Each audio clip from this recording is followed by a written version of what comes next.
Hai guys, sekarang aku lagi di Kabupaten Kauman. Ayo ikut aku explore ke salah satu toko kerajinan, yaitu toko pakai batu. Ayo guys. Actually guys, aku udah janjian sama teman-temanku untuk ikut explore ke toko pakai batu. Nah, ini guys teman-temanku. Hai. Ayo guys yuk. Berharap hujan tak berhenti, tetes demi tetes basahi jalanan kota ini. Toko pakai batu ini berdiri sejak akhir tahun 2022 dan dimiliki oleh pasangan yaitu Kak Raras dan Kak Siba. Mereka berdua awalnya cuma iseng membuat aksesoris dari batu kristal, tapi sekarang sudah berkembang dan jadi brand lokal yang banyak dikenal oleh orang. Bisa tolong diceritain lagi dong Kak, kok bisa buka toko usaha toko pakai batu? Oh, kalau buka tokonya ini baru 2 bulan. Cuman kalau brand pakai batunya kita udah berjalan 3 tahun. Jadi awalnya kita ikut dari event-event.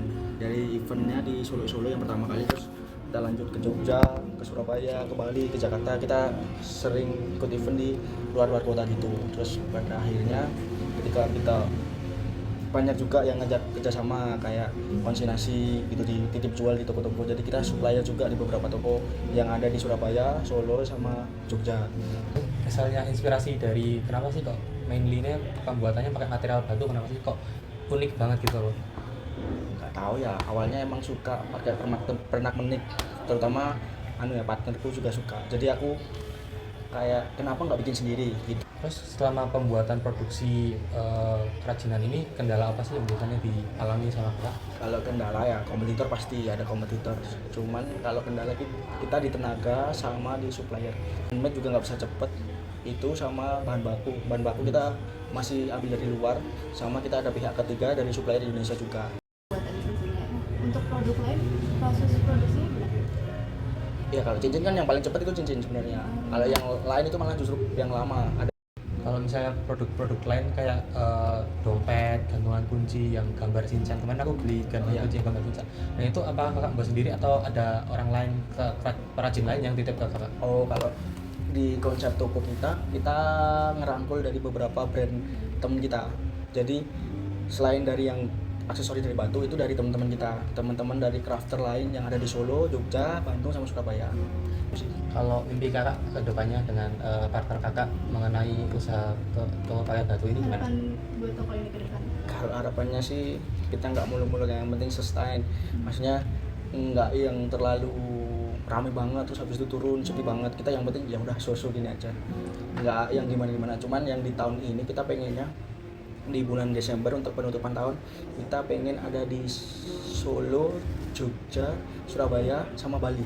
Harapan Kakak apa sih di sektor UMKM yang kerajinan ini? Apakah kedepannya harus dikembangkan lagi? Apakah ini merupakan hal yang tidak cukup gitu? Kalau aku masih banyak yang harus ada harapannya, termasuk aku juga aku pengennya mandiri sih. Dalam artian UMKM yang disebut UMKM mandiri, ya aku mandiri semua, dari modal, aset, bahkan sampai karyawan, gaji karyawan. Aku maunya kita mandiri, nggak ada keterikatan atau terafiliasi dengan siapapun. Aku pengennya itu.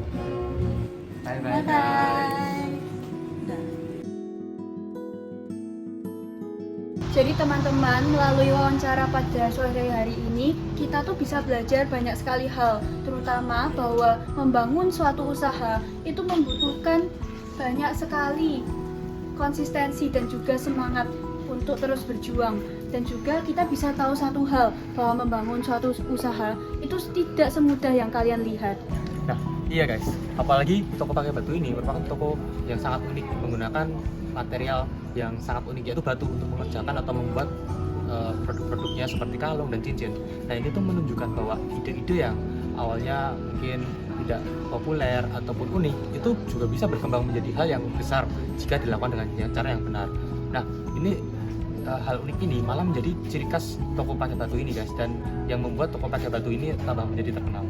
Dari situ, peran kita sebagai generasi muda itu sangat penting.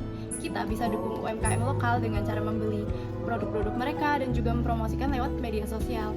Dengan cara seperti itu, kita sebagai generasi muda dapat membantu mereka untuk tetap semangat berkarya.